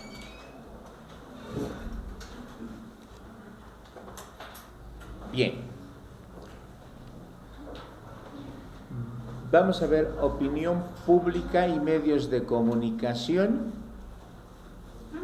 e ideología, y vamos a quedar ahí. Bien. La opinión pública y los medios de comunicación. La consideración del grado de legitimidad del gobierno, cualquiera que sean los parámetros que sirven para medirla, está expresada en buena parte por el concepto que la gente tiene del gobierno en virtud de las acciones que realiza. Este concepto queda incluido en la idea de la opinión pública. Esto es un juicio más o menos generalizado entre la población respecto a los asuntos que son del conocimiento colectivo. Así, el concepto de opinión pública no se refiere únicamente a las cuestiones relacionadas con el gobierno, los cuales obviamente están incluidas en él. Se estima que debido a que la opinión pública, lo que la gente piensa acerca del gobierno, es una forma de expresar el grado de legitimidad que el pueblo concede al gobierno. La fuerza de dicha opinión se refleja en las acciones de los gobernantes y se constituye un medio de control indirecto de los mismos. Si alguna vez ustedes llegaran a la función pública, sea cual sea, pueden ser, diremos, senadoras o senadores, diputadas o diputados, ministros, jueces, magistrados, vocales. Ustedes son personas, llegan a ser personas públicas, ¿ya? Dejan de ser, Isabel, ¿qué apellidas? Angulo, ¿no? Dejas de ser la doctora Isabel Angulo, dejas de ser. Ese momento eres la ministra de Educación Isabel Angulo. Y todo lo que tú haces tiene que ser tan transparente como un vidrio o tan blanca como una hoja de papel bond. Uno de los más grandes errores que ha tenido el MAS en estos 20 años de gobierno ha sido eso, que lamentablemente no han sabido cuidar su imagen, ¿ya? Comenzando por don Juan Evo Morales. Si a ti eres aficionada a farrear, te gusta pegarle los fines de semana, perfecto, Isabel, nadie te va a quitar. No porque seas ministra vas a dejar de tomar, pero tienes que saber hacerlo donde y en que nadie sepa que estás ahí. Porque si a ti te pescan media chispeada, la prensa va a decir que estabas tan borracha que no sabías ni qué te llamabas. Esa es la opinión pública. Un personaje público debe ser así, y en otras palabras, inmaculada su imagen. Y eso no sabemos, el MAS ha sido su peor error. Se han visto situaciones relacionadas, primero, con una doble moral. Segundo, con cuestiones de corrupción. Tercero, que la ministra tal andaba con tal... O sea, por favor, jóvenes, en cualquier... Así seas, no llegues a ser ministro, seas juez. Tienes que cuidar tu imagen. Cosa que la opinión pública no te haga picadillo con los medios de comunicación. Y la prensa en cualquier parte del mundo es tremenda. Si tú llegas, como te he dicho, a altas funciones del Estado, desde ese momento eres casada pero tienes tu amante, eso solo es de ti y de tu amante, ni tu marido tiene que saberlo, ¿ve? Entonces, ¿por qué tiene que saber la opinión pública? Ese es el problema. Si te pescan, estás fregado. Por ejemplo, han debido ver ustedes han escuchado o ver estos últimos 3 días, que ha salido una noticia de que el Arce Catacora tiene un hijo con la que era... Su yerna. ¿Qué era? La enamorada de su hijo. O sea, a la moda de Tarija, con la madre y con la hija. Aquí ha sido con el padre y el hijo. Dicen, ¿no? Bueno, yo parto siempre de un principio. Cada uno es libre de hacer de su vida un poncho y de su trasero un plumero, ese es su problema. Yo no tengo la potestad de juzgar porque no estoy en los zapatos de nadie. Es más, si un día me viene alguien y me dice, ¿se acuerda de Milenka? Ah, sí, la que estaba así, le cuento que ha sacado notas porque se ha metido con el docente con el docente. Yo no voy a decir qué barbaridad que va. Sabrán lo que cada uno hace. Por eso tienen ese libre albedrío. De este señor, yo sinceramente, Arce Catacora todavía lo considero en ese nivel de la vida, todavía con algo de ética. Pero si realmente se comprueba que tiene un hijito de 10 meses a sus 62 años, por favor, ahí se me acabaría de caer la imagen de una persona. Porque, no, pues jóvenes, todo tiene su momento y todo tiene su lugar. Y uno tiene que cuidar su imagen. Y lamentablemente el funcionario público en nuestro país es el peor visto. Ustedes se van a enterar en la historia de la Universidad Mayor de San Simón de Cochabamba. Cuando yo empecé a trabajar en esta universidad, el rector no era ni simpático el rector, era una aceituna con bigotes, ¿ya? Pero yo no sé qué tenía, pero este señor era aficionado a visitar los prostíbulos. Puede ser, le gustaba, ese es su problema, nadie está en los zapatos. Pero si vas a ir a un prostíbulo, no vais pues, en la movilidad del rectorado de la Universidad Mayor de San Simón. Se fue en la movilidad y se lo roban en la puerta de un prostíbulo.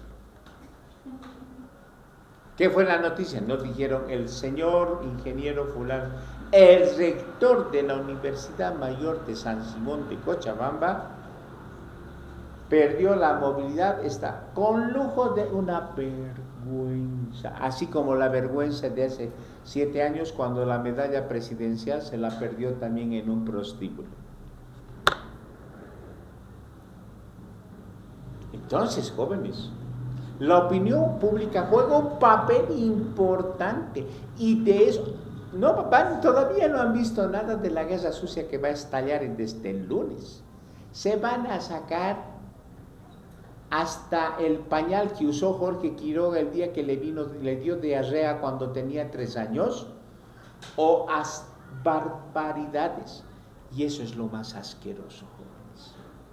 Algo que uno tiene que evitar es que se metan con su familia.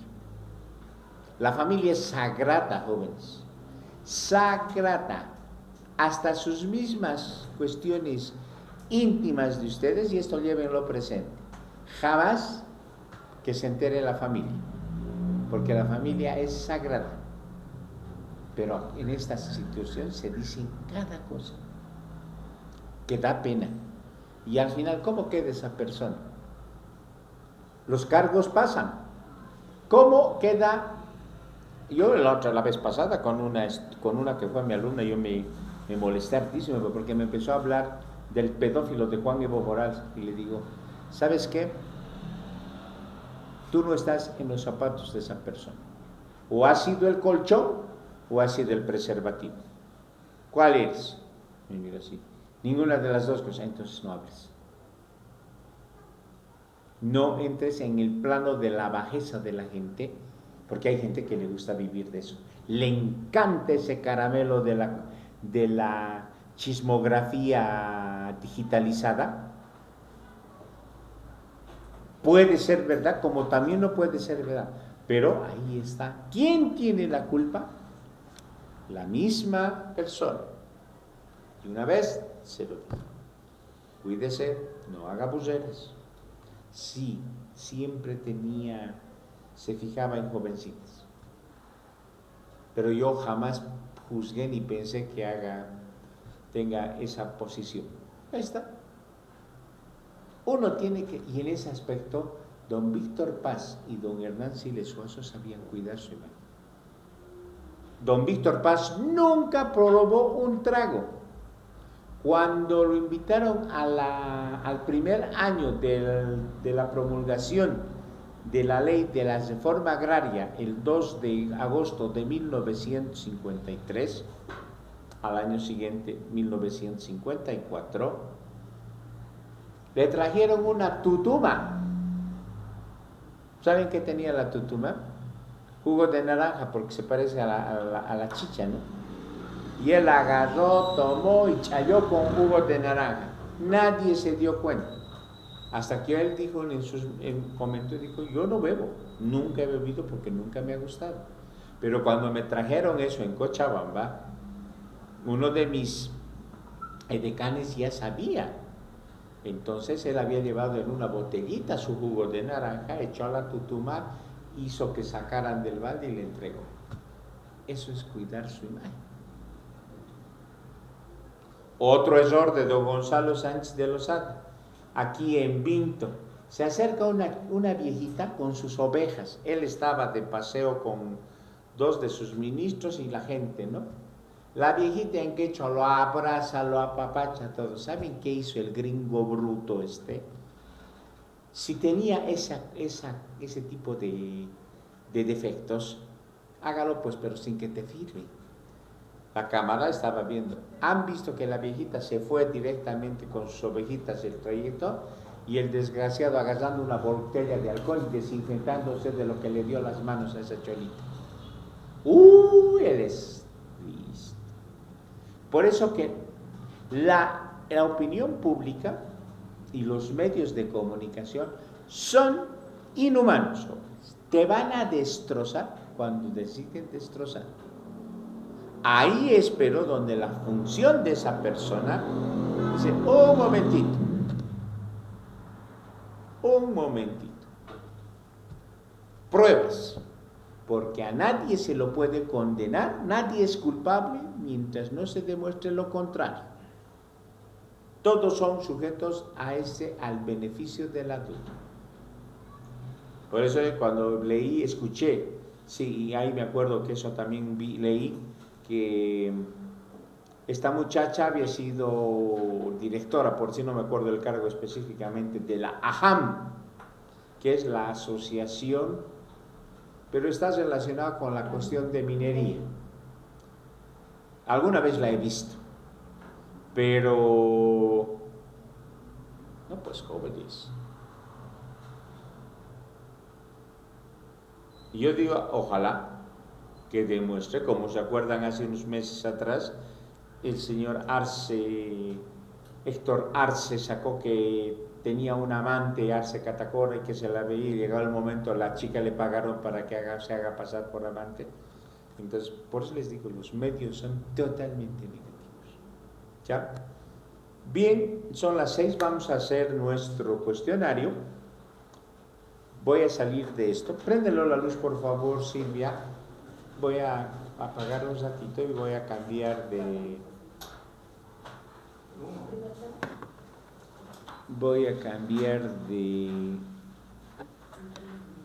Primero anotaré en qué nos estamos quedando y el viernes terminamos. Este tema 3 no lo vamos a hacer todavía con prueba. O sea, como repasó, la próxima semana va a ser.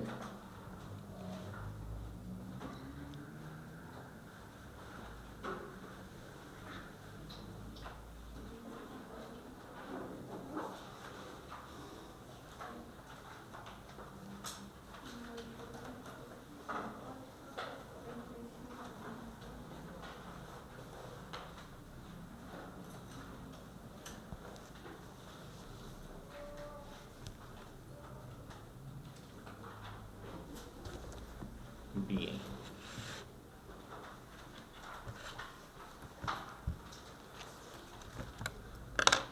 Salir de esto un ratito.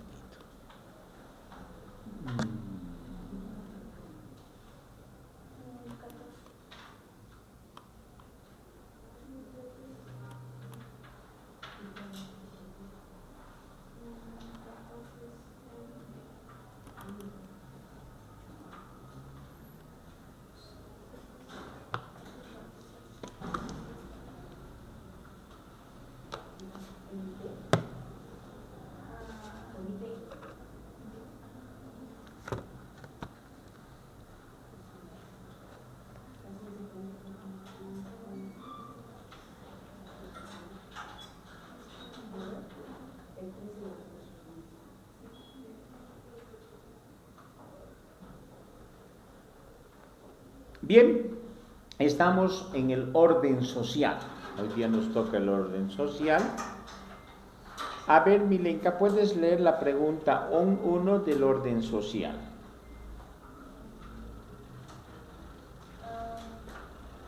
¿Qué dice? 2.1 del orden social, ¿no? Sí. El 1 dice la socialización. Ya. La socialización política es un proceso que desarrolla, inciso A, de modo parcial y por etapas, B, de una vez y para siempre, C, entre todas las especies animales, D, producto para la demanda y oferta, E, de un modo único y total. Y ahí dice la respuesta correcta es la A. ¿Qué dicen ustedes? Yo no voy a decir nada. ¿Yamil? La A. Exacto, la A. 2, Yamil, ¿puedes leer, por favor? 2. El origen de los conflictos que contribuyen a las periferias sociales se convierte a menudo en A. Obligaciones, B. Soluciones, C. Desigualdades, D. Cooperación, E. Oportunidades. ¿Cuál sería la respuesta? Desigualdades. La C. La C. Desigualdades. ¿Ya? Generalmente han visto ustedes qué son las desigualdades. Los conflictos se generan por las desigualdades. Está bien. 3. A ver, Shirley, léemelo la 3.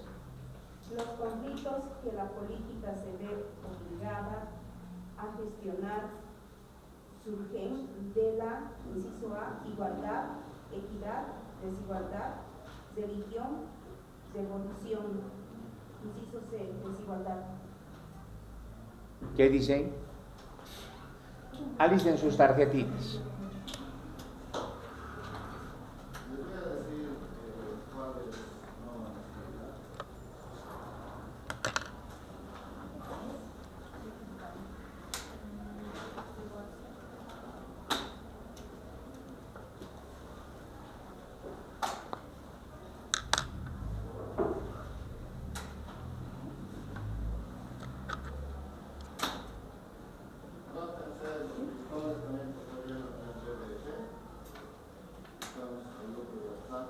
No van a ser 1,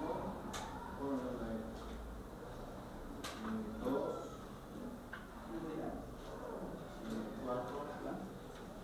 4. Ya, Yami, gracias. Desigualdad. La pregunta 4, a ver, Nicolás, léemelo, por favor. El movimiento feminista aparece como promotor de un reequilibrio en la relación entre A. Hombres y mujeres, B. Mujeres, C. Hombres de clases sociales, E. Naciones explotadas. Respuesta correcta al inciso A. Hombres y mujeres. Explicación: el feminismo busca igualdad en las relaciones de género. Ya. Por ejemplo, esta pregunta ya está enmarcada más adelante. Está. Por lo tanto, esa no la responda, ¿no? y déjenla, porque hay, lamentablemente se han copiado muchas preguntas en la misma hoja 2 veces, 3 veces. Entonces la primera que leamos la vamos a marcar con respuesta, la otra, pónganle una X para hacer la corrección posterior. La 5, vale, por favor. ¿No has traído? Los conflictos de la política se ven obligados a gestionar surge de la A, desigualdad, B, igualdad, C, equidad, D, religión, E, revolución. Por ejemplo, esta está también repetida con la pregunta 3, por lo tanto, pónganle un signo que quiere decir que hay que corregirlos. La 6, por favor, Anthony.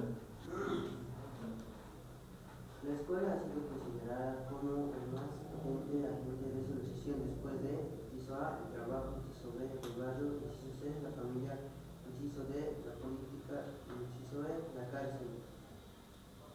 ¿Cuál sería la respuesta?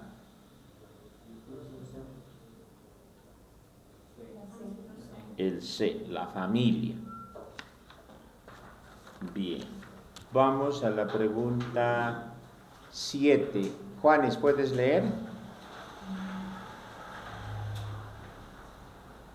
La existencia de comunidades pequeñas donde los bienes necesarios para subsistir son compartidos, la generosidad mutua sustituye a la apropiación individual de los recursos básicos, permite hablar de inciso A, comunidades injustas, inciso B, comunidades clasistas, inciso C, empresas cooperativas, inciso D, empresas mixtas, inciso E, comunidades igualitarias. ¿Cuál sería la respuesta? A ver.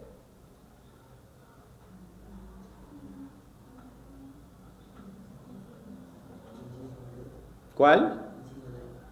El inciso D. ¿Empresas mixtas? ¿O cuál han puesto? ¿Qué has respondido, Shirley? Ya. Yamil. Comunidades igualitarias.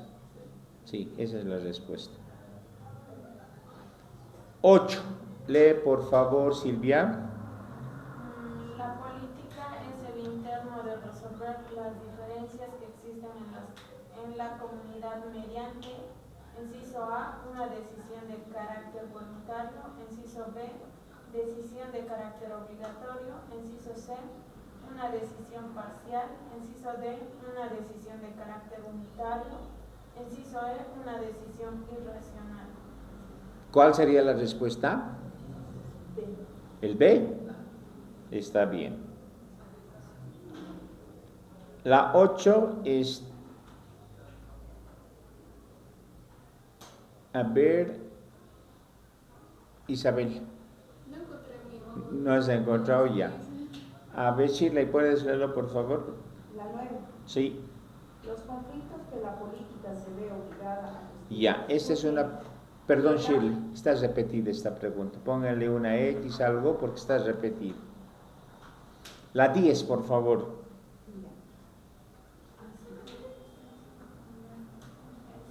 La ex- Está igual repetida que la 7. La existencia, ¿no? Sí. Sí. La 11 también está repetida, la 12 también, la 13 también. Vamos a la 14, Shirley. Al resultado de la desigualdad, ubicación de los individuos y diferentes posiciones, unas superiores, otras inferiores, según la posición de ciertos bienes o valores, se denomina movilidad social, inciso A, inciso B, cambio social, inciso C, estratificación social, inciso D, equilibrio de sociedad social, inciso E, ninguna de las anteriores. ¿Cuál sería la respuesta? La C. Estratificación social. Está bien. Vamos con la pregunta 15. Yamil, por favor. Lo que determina la estratificación es la posición de bienes y valores. Estos son A, riqueza, B, ocupación, C, educación, D, poder, E, todas las anteriores. ¿Cuál sería la respuesta? La E, todas las anteriores. La 15, por favor, Johnny. Johnny, digo Nicolás. Diría la 16, ¿no? 16, sí. 16. La familia es uno de los grupos primarios donde las relaciones entre sus miembros son A, indirectas, B, no personales, C, directas y personales, D, impuestas, E, ninguna de las anteriores. Sería C. ¿Cuál han puesto? Directas y personales. La 17 está repetida. Y ahí termina la pregunta. Ya vamos a corregir. Ahora vamos a esto. Hemos quedado en la que está proyectada. Ayer he estado revisando, he encontrado varios exámenes de ciencias políticas. Voy a hacerlo imprimir y voy a ir trabajando les voy a facilitar algunas hojas y otras hojas las voy a elaborar para que demos en aula como un examen. Aquí hemos quedado en la pregunta 12. Vamos a hacer la pregunta 12, 13, 14, 15, 16. Vamos a ir hasta la 20. Hasta la 25 vamos a hacer hoy día. Aquí me voy a anotar.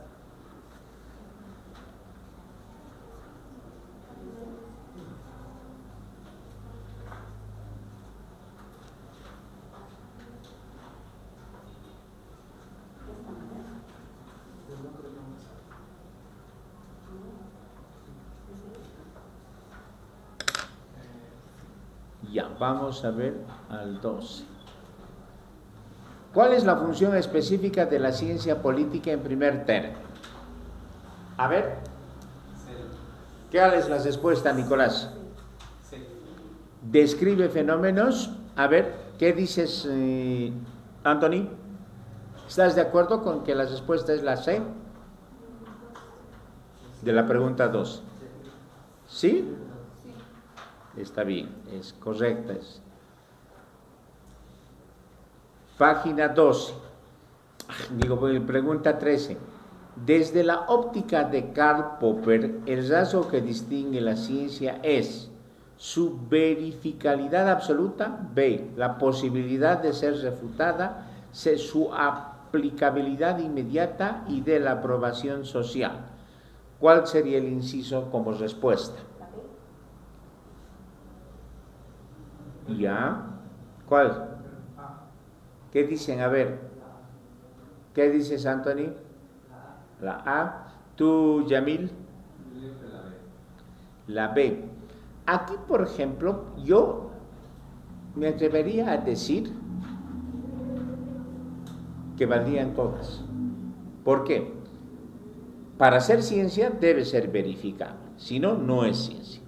Segundo, la posibilidad de ser refutada al momento de ser ciencia tiene la posibilidad de ser refutada por el entorno. C, la aplicabilidad inmediata, exacto. Y D, la aprobación social, también. Entonces, sería todas. Todos. Anótense en una hojita si quieren para eso, porque esto déjenme un poquito desligarme de los textos y lo voy a hacer imprimir esto para que tengan también. Vamos con la pregunta 14. El enfoque conocido como behaviorismo se caracteriza por A, ignorar las conductas, B, estudiar la política mediante la observación y ordenación de los hechos, C, basarse exclusivamente en la historia, o D, priorizar el análisis ético. Ahí están las respuestas. ¿Cuál considera? El behaviorismo. Todavía no hemos visto eso. ¿Pero ustedes han estado llenando o no? ¿No? Por la B.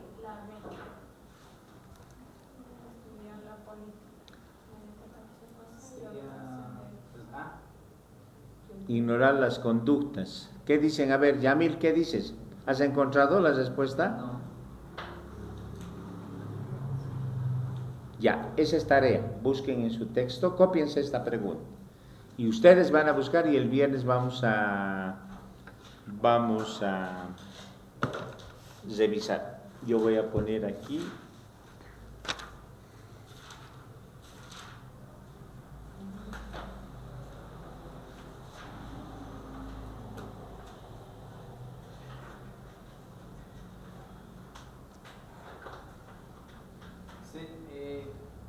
En aquí dice que el behaviorismo es una corriente psicológica que se centra en el estudio del comportamiento observable de los seres humanos y animales, dejando de todos los procesos internos como pensamientos, emociones y motivaciones.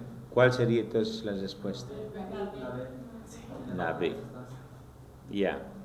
Pero ahora por metiche no vas a hablar, porque quiero que ustedes también busquen en su libro, tienen que manejar. La pregunta 25, ya digo 14, ya está respondida. Entonces voy a anotarme aquí, pero ¿cuál vamos a ver? Si no encontramos la respuesta, queda como tarea. Vamos con la 15. ¿Cuál de estos no es tipo de teoría política según Friedrich? Morfológica, genética, funcional, dialéctica. ¿Qué dicen? La B, exacto, no es genética, porque la genética se refiere a la herencia, directamente a lo que es el ADN del ser humano. Pero la política, según Friedrich, morfológica, tiene su forma. Es funcional también, y sobre todo la de política es dialéctica. ¿Ya? Vamos con la 16.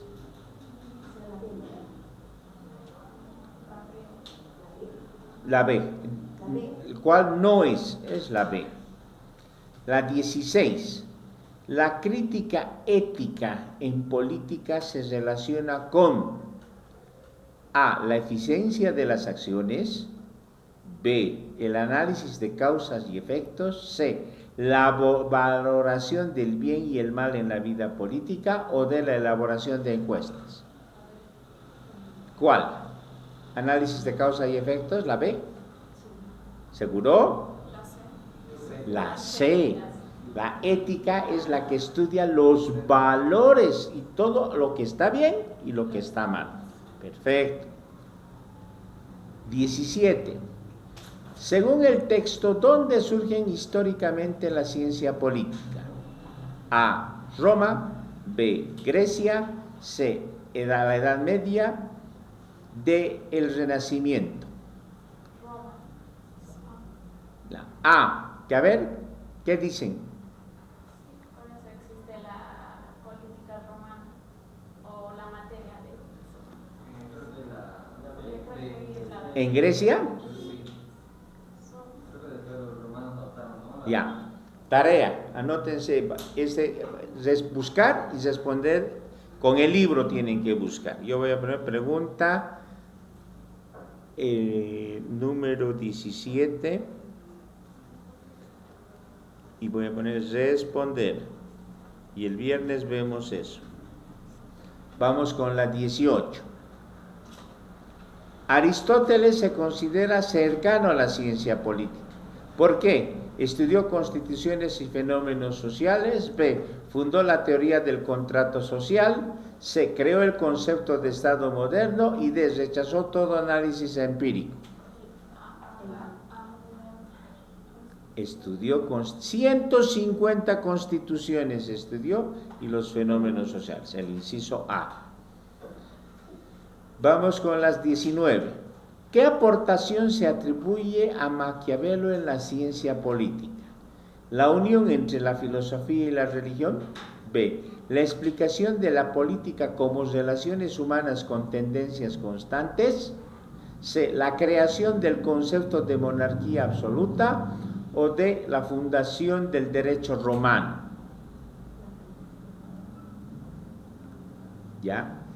Esa pregunta 19 también van a buscarla. Voy a anotar aquí.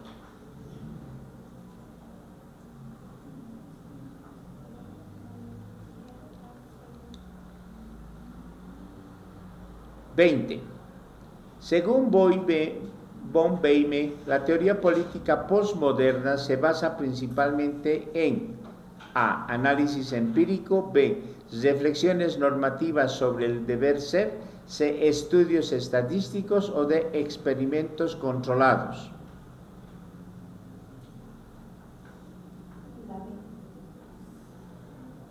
¿Seguro? ¿Qué dicen? A ver.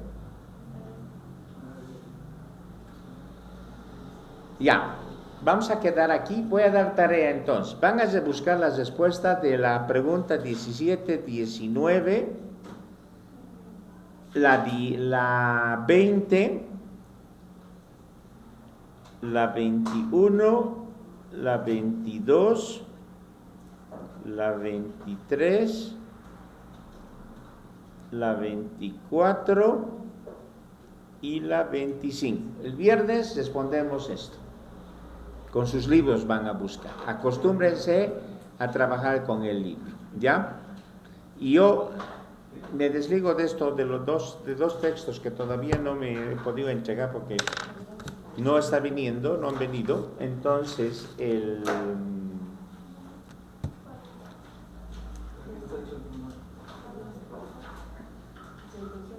bien, jóvenes, nuevamente les felicito, me gusta su responsabilidad de toditos. Sí, existen imponderables que a veces ocurren, pero no se falten, ya tienen el número, llámenme. Por ejemplo, si están mal realmente, me dicen, no voy a ir porque estoy súper resfriado y no quiero contagiar a nadie. Sí, eso.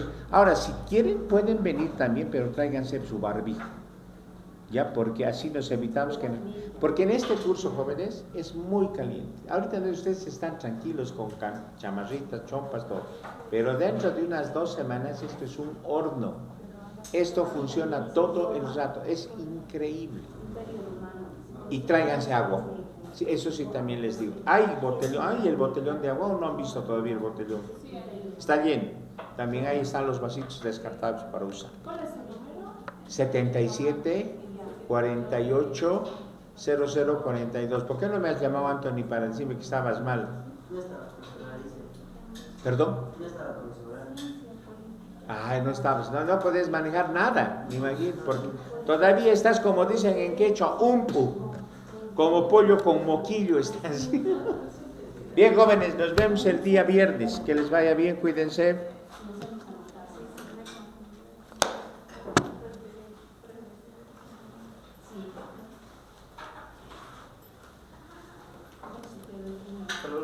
Chao, hasta el viernes. No te olvides, tú. ¿Ya? No te olvides. Hasta luego. Chao, Isabel, que te vaya bien. Chao, Milenka, cuídate.